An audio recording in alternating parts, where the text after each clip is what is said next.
Hey, how are you doing? The number of people who evacuate from threats and persecution of conflicts and civil war is 89,300,000 in the world. And according to the statistics of the Ministry of Justice of Japan, the number of applicants of refugee status recognition in Japan was 2,413 in 2021. And the number of people who passed through this application was only 74, and the percentage of refugee recognition in Japan was only 0.3% compared to that in the world.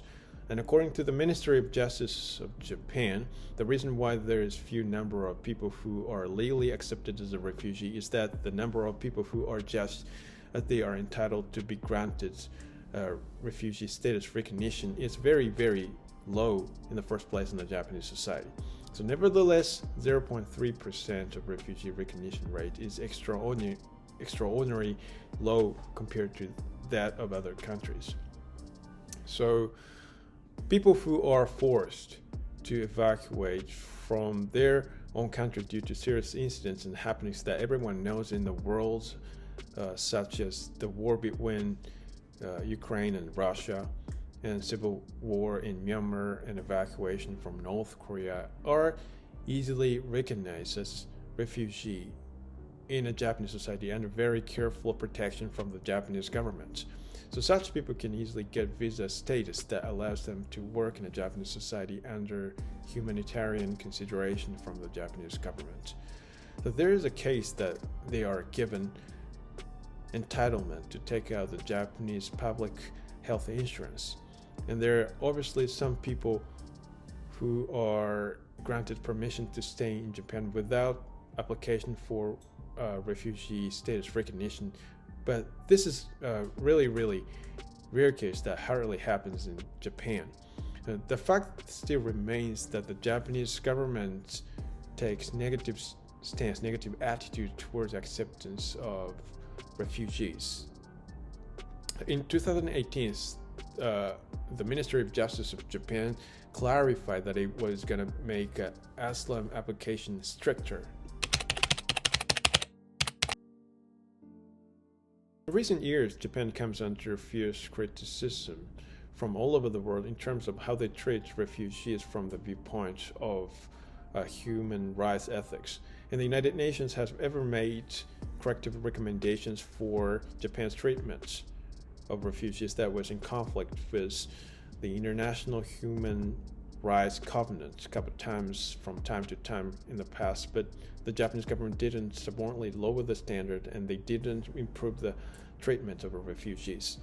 But in 2021, when the ruling party of the Japanese government submitted the amendment of the Immigration Act to the ordinary diet, a woman from Sri Lanka was dead while she complained about her health problem in an immigration detention center. The Immigration Bureau of Japan came under fierce criticism from all over the world in terms of this fact.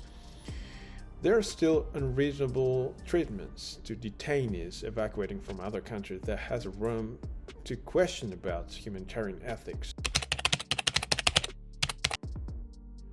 There are actually roughly two ways that you are detained by an immigration officer in Japan. The first one is that if an immigration officer realizes that you have some suspicious points to come to Japan, like you don't have much money to stay in Japan for touring, or you speak no Japanese, you speak no English, or if you tell your intention to an immigration officer that you come to Japan to be accepted as a refugee from the beginning, an immigration officer will order you to come to an office and they start investigating you. And the second one is that if you keep staying in Japan without having a legitimate visa status, and the immigration service agency start investigating you on suspicion of illegal residency that correspond to deportation, an immigration officer announce a detainment order to you. If you receive this detainment order from an immigration service agency, you are detained in an immigration detention center located in original immigration service agencies. After that, after you undergo interrogation, after you undergo the third degree from immigration officers, and after the final judgment from the Minister of Justice, while your final treatment is decided, you are detained continuously. If you are announced deportation order, you are detained until the day you leave Japan. In this case, if there is a flight within a couple of days, or you have sufficient money to purchase a flight ticket going back to your country, you're detained in the regional immigration detention center managed by a municipal immigration service agency. On the other hand, if your detainment is likely to become prolonged due to the case that you have a legal fight in terms of whether or not the government accepts the special residence permits based on the judgment of the Minister of Justice of Japan and go through the court procedure, you are detained in immigration detention center managed by the Immigration Bureau of Japan.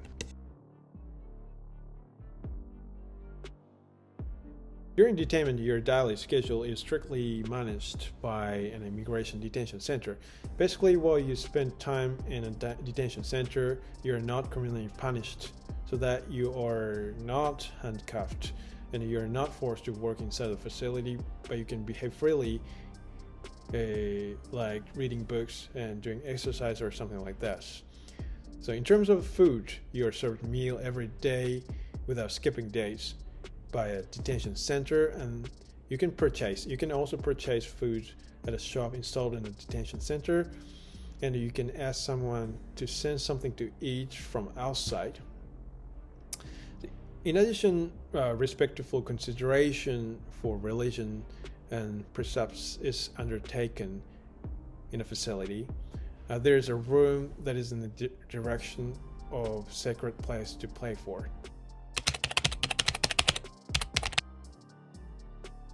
As a result of investigation of legality, if you're just not corresponding to deportation, you are released and you are granted permission to keep staying in Japan. In this case, even if you leave Japan, you are not rejected to come to Japan again. And if you are just corresponding to deportation, and if you receive a notification of deportation order from the Ministry of Justice of Japan, and if you don't take an exception to your treatment from the government, your detainment will last until you leave Japan, you leave this country. So while you are detained due to a notification of deportation order or investigation of legality of your overstay, you can get provisional release permits that temporarily allows you to get out of the detention center facility. While you are released, you prepare for leaving Japan or prepare for fighting a legal battle to get a special residence permit from the Ministry of Justice in Japan. In 2018, in response to the warning from the United Nations about repetitive long-term detainment of people who already received a deportation order from the Japanese government without telling them a clear reason, the Japanese government reviewed and changed the Immigration Act and current detainment system for evacuation of illegal residents in 2018. And the Japanese government applied supervisory measures for people who are announced deportation in order to ease detainment treatment in Japan. And the supervisory measure is like if people who receive deportation order fulfill certain requirements from the government, they are allowed to make a living under a lawyer and a support group without going to an immigration detention center. So the aim of this measure is to appeal the attitude that they have an intention to improve the long-term detainment system for people who stay in Japan illegally to the international community.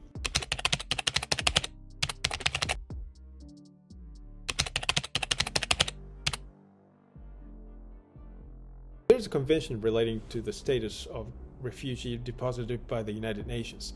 This is one of the important conventions that can be the basis that will help countries to judge whether a person has a status of a refugee or not. Japan, of course, joined the convention relating to the status of refugee. And there is the definition of the status of refugees. But this is really, really rough, with no detailed standards in accordance with each circumstance in the country, so to speak.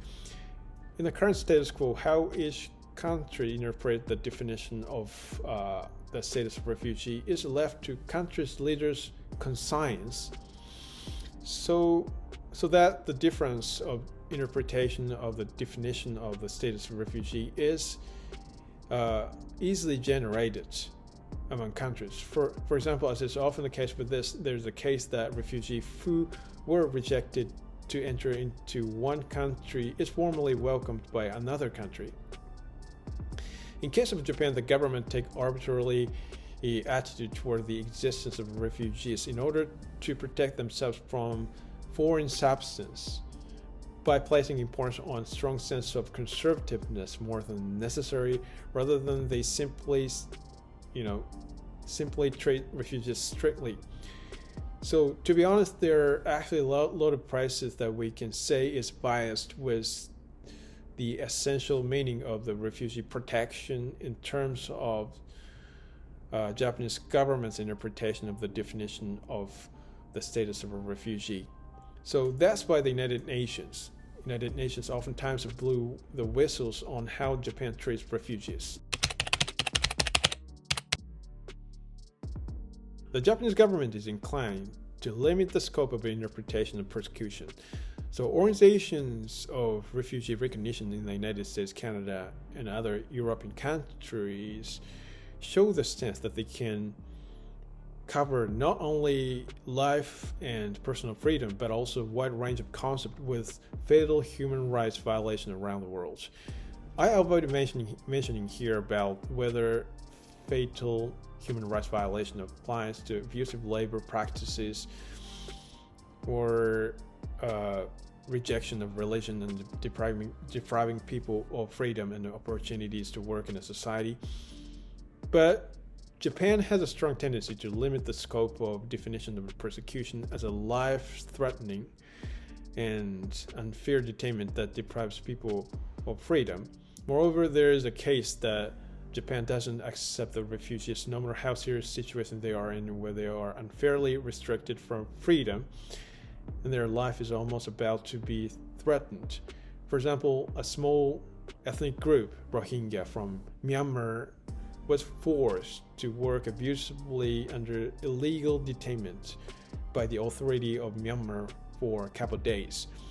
Some of them escaped all the way from Myanmar to Japan, but the Japanese government showed the stance that abusive forced working period was only a couple of days, and Rohingya people were given something to eat on a regular basis by the authority. Therefore, it cannot be said that their life was about to be threatened by the authority.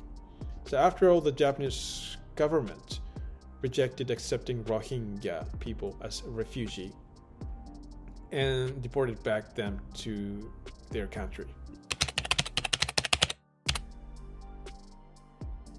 High standard proof that requires refugees to certify that they are refugee is one of the hindrances that discourages Japan from accepting refugees in a positive way. So in refugee recognition examination in Japan, refugees are required to certify the reason that they can't go back to their own country with objective proof. However, considering it realistically, it is not realistic that refugees who escape from persecution with nothing but clothes on their back take objective proof as refugee with them while they run away from their country in the first place. Because if they are found with proof that can be the refugee recognition by the authority on their way while they run away from their country, they are exposed to threat to life. So at the worst case, their family will be also exposed to the threat of life, so that some of them escape from their country after destruction of evidence that they are refugees.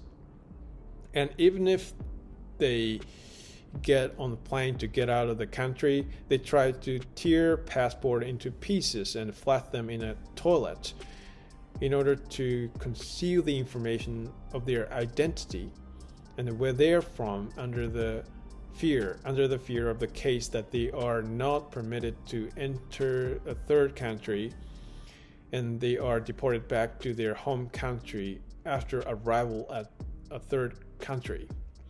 From the viewpoint of refugees, these behaviors are rational to protect themselves from life-threatening. So the Japanese government places extreme importance on objective evidence. This is one big reason that Japan hardly accepts refugees. In Japan, when the Japanese authority didn't accept the person as a refugee, they don't disclose sufficient information, sufficient reason, sufficient proof that they reached this conclusion of disqualification. So if a refugee doesn't know the evidence of judgment that the government didn't accept the person as a refugee and a lawyer can't get a chance to resist this conclusion at a court. If the authority explains the reason of disqualification, especially about what evidence is not actually enough to persuade them to say yes, a refugee can take an exception to this conclusion at a court. In Japan, refugees need to collect proof and evidence that they are refugees by themselves. It's really strange. A strangely, burden of proof is 100% left to refugees' side. So this is a very bad problem. For example, information about the current situation of human rights violation in a country where a refugee is from is supposed to be collected by the Japanese government. In many cases, collecting proof for refugee recognition, including what the Japanese authorities can do, is all left to refugees in Japan. So recently, these problems should be solved stepwisely with cooperation from both sides. If the Japanese government really has an intention to help and protect refugees from life-threatening. One thing I care about the most in terms of the treatment of the refugees in Japan is that the Immigration Bureau has a strong perspective that they manage refugees rather than they protect and help refugees and encourage them to be independent in the Japanese society. If anything, saying it as a management, but crackdown is way closer to this case. For example, although a refugee appeals to immigration officer for help and protection after arrival at third country, they are not permitted to enter into a country and sent to a detention center, and they are deported back to their country mercilessly due to asylum disqualification. So what refugees fear about the most is that they are deported back to their country where they are escaped from, and they are exposed to life-threatening. So prohibition of deportation, known as the principle of non-refoulement, is the critical rule that ratifiers must keep. The most essential problem that makes the Japanese government penetrate the stance that they impose very hard precondition to refugees for refugee recognition is that Japan has no sufficient political decision to accept refugees by taking some risks into account beforehand. Originally, the problem of refugees should be as simple as whether we help them or not, right? So, however, there are problems like permissible amounts of accepting countries and nationals' negative stance to acceptance of refugees. To make matters worse, in many cases, nationals' negative stance towards acceptance of refugees badly influence the political decision in terms of acceptance of refugees. So in other words, Japanese people reject accepting refugees. And the government opened the gate of refugee acceptance for form's sake, just to keep up appearance and show the dignity, maintain the dignity as an advanced country. So in that sense, there are a few Japanese people who think seriously about the crisis of refugees who are exposed to life-threatening around the world.